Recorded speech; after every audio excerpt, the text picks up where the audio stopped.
I was at the Tanjore Temple, and yesterday I was also at the Gangaikonda, Cholapuram. All of you have seen both the places? Have you? No?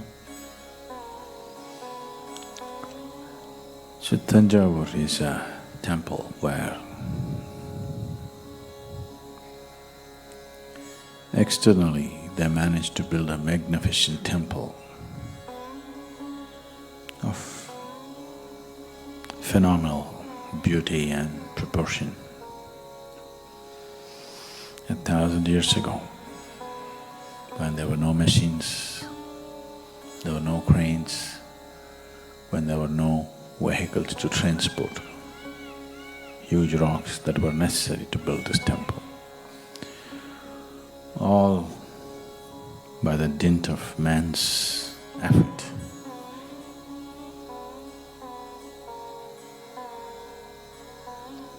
It's not a simple effort, issue.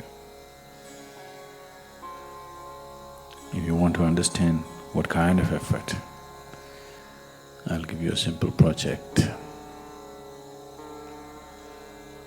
Now we're building the Adi Yogi Alayam. So I want the rock which is in the Spanda hall to be shifted to the Adi Yogi Alayam. I want you to do it, all of you together, no machines. You know the rock? Then you will understand what it is. Because that's what they did. They say the rock that was used to make the linga was brought from Saurashtra in Gujarat, from the banks of Narmada, weighing almost 250 tons of raw stone, crossing Vindhyachal. No trucks. I want you to just imagine what kind of people are these? What was in their heart to propel them into such an almost impossible acts? So after all that effort, they built a magnificent temple, but the core of the temple failed. They could not consecrate the linga as they wanted.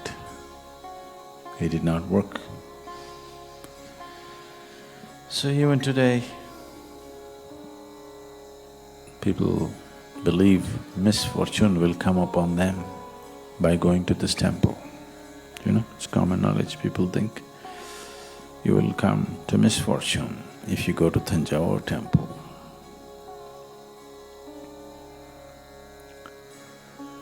Which is not wholly correct, but partially correct, because it's a kind of a distorted energy form. It did not find completion. So almost 42 years of work, and then the very heart of it failed upon them. So Rajaraja Chozhan, who attempted this, the only intention of building such a magnificent structure is to see that generations of people will benefit,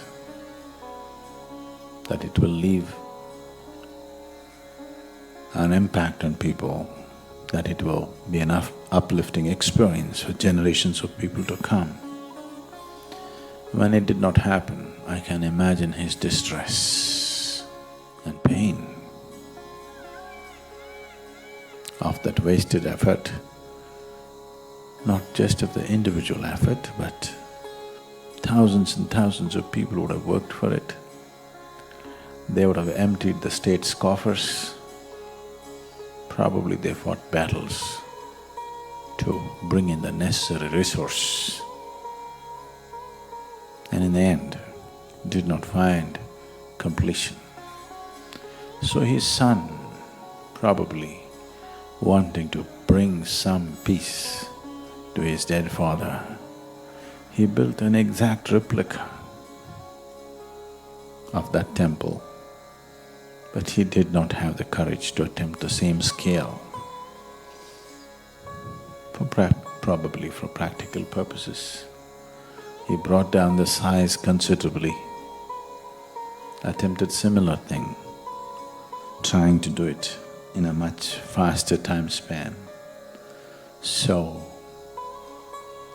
making it into not so glorious work of art, but functionally as good.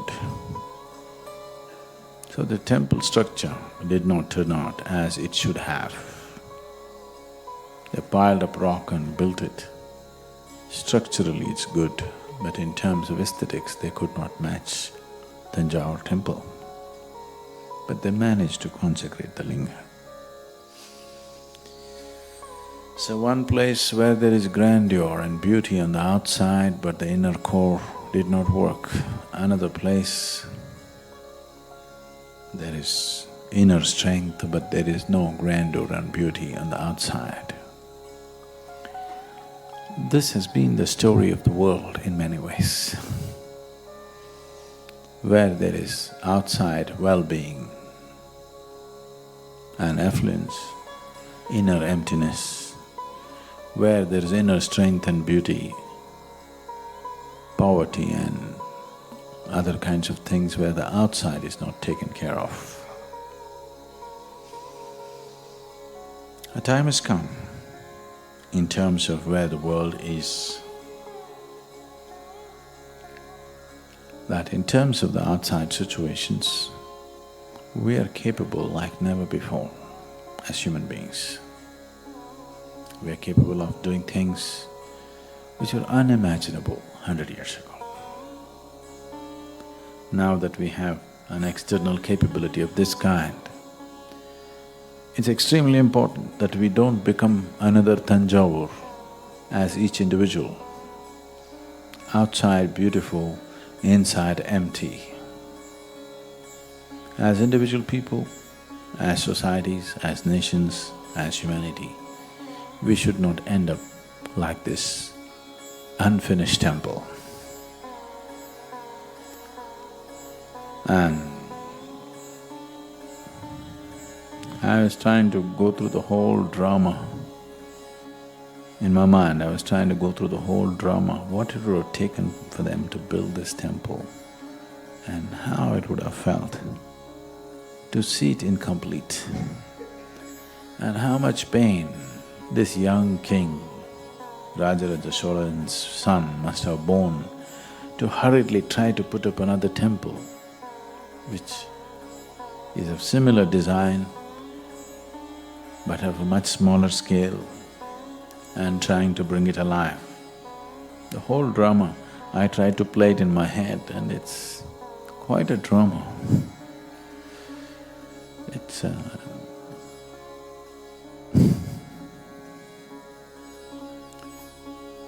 It's life in its very, very large scale, enormous magnitude. People playing out their life in a very large scale scape, and the pain of not being able to fulfill that, and the longing and desire to fulfill that. A fulfillment which is not of the personal kind, it is seen as something that you have to do for the people around you. This is a struggle and a pain and the fulfillment that every human being who longs to create something of phenomenal proportions to happen in this world. Not everybody meets success, not everybody experiences the scale of failure that this great king might have experienced.